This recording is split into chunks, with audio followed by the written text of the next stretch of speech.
Es jums pastāstīšu, kas ir viens no iemesliem, kāpēc cilvēkiem ir maz naudas. Man laika pa laikam kāds paziņš saka, nu tu tur ar uzņēmējiem kopā tusē. Nevar paprasīt, vai nav kāds darbiņš priekš manīm.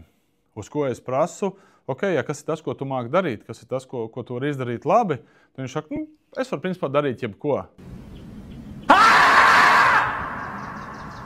Un tad man uzreiz galvā iedegās sarkanā lampiņa, jo kādas secinājumus mēs varam izdarīt, ka tu profesionāls neesi nekur, ka tu labi darīt nemāki neko. Un ja mēs, teiksim, paskatāmies tādu kompetences skalu, cik cilvēks ir kompetents, tad šeit lejā mums būs amatieri.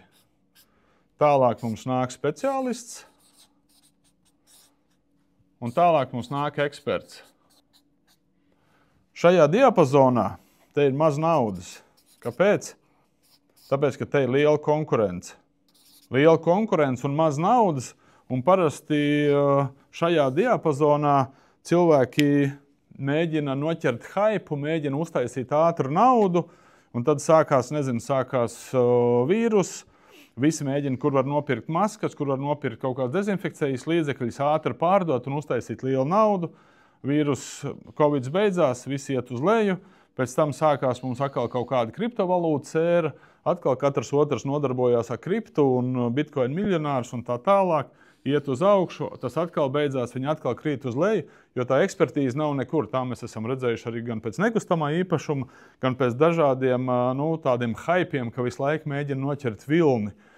Un savukārt tie augstāk, tie speciālisti, jo šie cilvēki, viņi tirgo savu laiku, viņi tirgo savas darba rokas, te ir liela konkurence un maz naudas, un visu laiku mēs mēģinām noķert kaut kādu haipu un uztaisīt naudu. Nākošais līmenis, kur ir speciālisti, kur cilvēki jau sāk monetizēt savas prasmes, sāk monetizēt savas zināšanas. Viņi vairs netirgo savu laiku, bet viņi var kaut ko izdarīt, to, ko nevar varbūt izdarīt vairums, ka viņiem jau ir kaut kur zināšanas. Te ir mazāka konkurence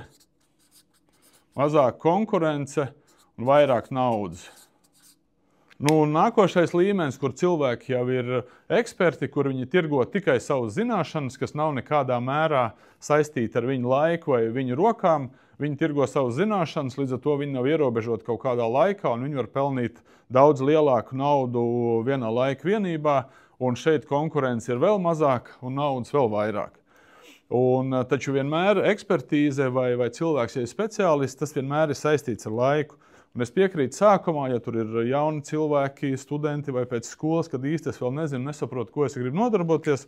Sākumā varbūt kaut kādu haipu pameklēt, noķert, bet tajā brīdī, kad tu saproti, ka šī ir joma vai nozara, ko es gribu saistīt savu dzīvi, tālāk, jo ekspertīze vienmēr ir saistīta ar laiku.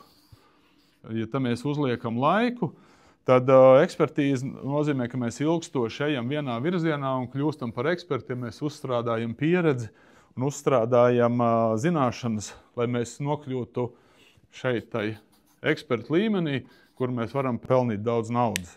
Tu nevari kļūt par ekspertu tur pāris stundu, pāris dienu, nedēļu vai mēnešu laikā. Tas vienmēr saistīts ar ilgu laiku. Un ko tu vari izdarīt jau šodien, izmainīt savu dzīvi, tas ir vienkārši pieņemt lēmumu, kad es būšu profesionāls tajā, ko es daru. Jo, kā mēs redzam, amatieri no profesionāļiem atšķirās to, ka amatieriem īsti nav ko tirgot, viņi tirgo savu laiku un rokas, profesionāļi tirgo savas zināšanas. Tu vari vienkārši pieņemt lēmumu, vienalga kādā nozarē, kādā amatā, kādā pozīcijā tu esi. Es būšu profesionāls tajā, ko es daru, un tad sāk skatīties, kā es varu būt produktīvāks, kā es varu būt efektīvāks, kā es varu būt labāka sevis versija tajā, ko es daru, un ilgstoši vienkārši iet tajā virzienā, un tad pienāks laiks, kad tu būsi eksperts tajā, ko tu dari, un varēs pelnīt daudz naudas.